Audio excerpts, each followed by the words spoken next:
మీ పేరేంటండి? నా పేరు అనుష అండి. ఎక్కడి నుంచి వచ్చారు? నేను సోషల్ వెల్ఫేర్ కమ్మదనం షాద్నగర్ నుంచి వచ్చాను. అయితే గత కొన్ని సంవత్సరాల నుంచి మేము ఈ సొసైటీలో వర్క్ చేస్తున్నాము. ఇట్లా సడన్గా తీసేయడం అనేది మాకు చాలా బాధాకరం అండి. ఎందుకంటే ఇప్పుడు మిడిల్ ఇయర్ లోపల మాకు అదేదో జూన్లో చెప్పేసి మీరు ఇంకా వద్దు మాకు అని అంటే మేము అక్కడితో క్లోజ్ అయిపోయి వేరేది ఫర్దర్గా ఏదైనా చూసుకునే వాళ్ళం. మిడిల్ ఇయర్ వరకు వచ్చేసి మిడిల్ ఇయర్ లోపల మమ్మల్ని మీరు ఎటు కాకుండా ఇంకా మీరు పార్ట్ టైమర్స్ అవసరం లేదు, నాణ్యమైన ఇంకా టీచర్స్ని మేము తెప్పిస్తాము అంటే ఎన్ని రోజులు తెలియదా అండి? ఇప్పుడు నాణ్యమైన టీచర్స్ అనేది ఇన్ని రోజులు తెలియదే 10 years నుంచి అందులో కంటిన్యూ చేస్తున్నామా? కాదు కదా. ఇప్పుడు కొంతమంది 5 officers వచ్చేసి గురుకులాల పిల్లల లోపల మీటింగ్ పెట్టేసి మీకు ఇంతకంటే నాణ్యమైనటువంటి తెలివి కలిగిన టీచర్లను ఇస్తాం మేము అని చెప్పేసి అంటే ఇన్ని రోజులు పనిచేశారు కదా, ఇక్కడ ఉండే టీచర్లకు తెలివి లేదా మరి? అంటే గవర్నమెంట్ వ్యవహారం నాకైతే అట్లా అనిపిస్తుంది. అంటే ఆ వర్డ్ యూజ్ చేయడం వల్ల అంటే మనకేం చెప్పారు జూన్లో కూడా ఏం చెప్పారంటే మిమ్మల్ని కంటిన్యూ చేస్తాము, ఎందుకంటే మీరు సొసైటీకి చాలా అవసరం. టీచర్ అనేవాడు ఒక చీకటిని తొలగించి వెల్తుని చూపించేవాడు టీచర్. మరి అలాంటి టీచర్ని తీసేస్తే పిల్లలు మిడిల్ ఇయర్ లోపల లాస్ అవుతారు. మేము ఇయర్ కంటిన్యూ చేస్తాం అన్నందుకే మేము మళ్ళీ డెమోస్ ద్వారా మళ్ళీ సెలెక్ట్ అయ్యాం. సెలెక్ట్ అయినా కూడా ఇప్పుడు ఎటు కాని పరిస్థితి లోపల మమ్మల్ని తీసేస్తే మమ్మల్ని నమ్ముకొని ఉన్న ఫ్యామిలీస్ ఉంటారు, అదేవిధంగా మమ్మల్ని నమ్ముకొని వచ్చిన పిల్లలు కూడా చాలామంది ఉంటారు. ఎందుకంటే మేము వస్తుంటే నిన్న సాయంత్రం పిల్లలందరూ కూడా ఎట్లా అంటే అసలు మిమ్మల్ని చూసి ఇక్కడ మేము ఎడ్యుకేషన్ కంటిన్యూ చేస్తూ ఉంటే మీరు సడన్గా వెళ్ళిపోతే ఎన్నో హోప్స్తో వచ్చినాం మేడం, కొత్త వచ్చిన టీచర్తో మేము ఇంకా బాండింగ్ అవ్వాలంటే కూడా మేము అవ్వలేకపోతామని. ఓకే, మిమ్మల్ని ఒమ్మంటున్నారు. వచ్చిర్రు ఎవరైనా మీ దగ్గర కొత్త వాళ్ళు?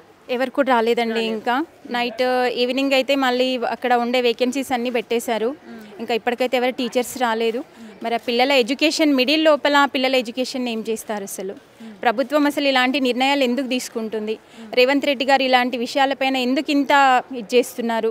అది మాకు అర్థం కావట్లేదు. ఎందుకంటే కనీసం గవర్నమెంట్ మారితే అన్న మా భవిష్యత్తు ఏమైనా బాగుపడుతుందేమన్న ఆలోచనతో మరి కొత్త గవర్నమెంట్కి అవకాశం ఇచ్చినా కూడా నేను ఫీమేల్స్కి చాలా చేస్తాను అని అంటే ఏం చేస్తున్నారండి?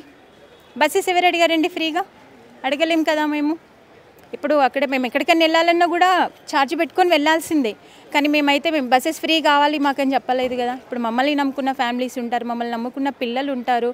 ఆ పిల్లల స్టడీ ఏమవుతుంది అసలు? అయితే ఇప్పుడు ఒక మాట అన్నారు మీరు మాట్లాడుతూ, ఒక హోప్తో మాకు మంచి జరుగుతుందని ఒక హోప్తో మేము గెలిపించామని. జరిగిందా మంచి? జరగలేదు కదండి. అందుకే ఇప్పుడు ఇన్నాళ్ళు కూడా ఇంకా మంచి జరుగుతుందేమో, మమ్మల్ని ఇక్కడ నుంచి ఇంకా టర్మినేట్ చెయ్యరేమో అని చెప్పేసి ఎన్ని రోజులు వెయిట్ చేస్తామండి. ఒకేసారిగా నిన్న మార్నింగ్ మేము డ్యూటీకి వెళ్ళి అక్కడ సిగ్నేచర్స్ అయిపోయిన తర్వాత మీరందరూ వెళ్ళిపోవాల్సిందే, మీ టర్మినేట్ చేసేసాం మిమ్మల్ని అని చెప్పేసి అంటే అక్కడ మేము అసలు కనీసం ఆలోచించుకునే టైం కూడా మాకు లేకుండా ఇంకా మీరు వెళ్ళిపోండి అన్న నిర్ణయం తీసేసుకున్నారండి. మంచి ఇంకెక్కడ జరిగిందండి? మంచి జరిగితే ఈరోజు మేము బయటికి ఎందుకు వస్తాం? అసలు మేము ఇప్పుడు 3 నెలల నుంచి కూడా జీతాలు లేవండి, మాకు శాలరీస్ అనేవి కూడా లేవు అసలు. మేము శాలరీస్ కోసం కూడా ఎవరిని కూడా ఎక్కడ కూడా ధర్నాలు చేయాలో లేకపోతే మాకు శాలరీస్ రాలేవని చెప్పేసి మేము ఎక్కడ కూడా ఎవరిని కూడా ఇబ్బంది పెట్టలేదు. మేము ఈరోజు వచ్చిన పర్పస్ కూడా మాకు న్యాయం చేస్తారన్న పర్పస్లోనే వచ్చామే తప్ప ఏదో గొడవ చేయాలి, ధర్నాలు చేయాలన్న ఒపీనియన్ అయితే కాదు.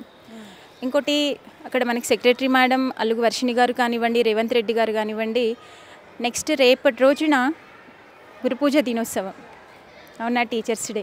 మరి ఆ టీచర్స్ డేకి మాకు ఇస్తున్నటువంటి కానుకనే అనుకుంటాం ఈసారి ఇది.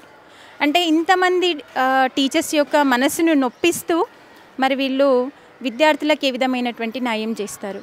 మాకు ఎలాంటి న్యాయం చేస్తారు?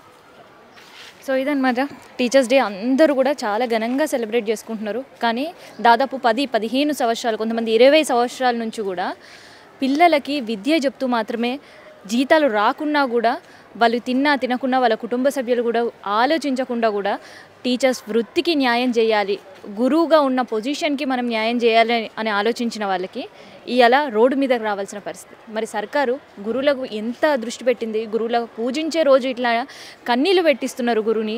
ఒక్కసారి ఆలోచించాల్సిన పరిస్థితి మళ్ళీ ఉంది.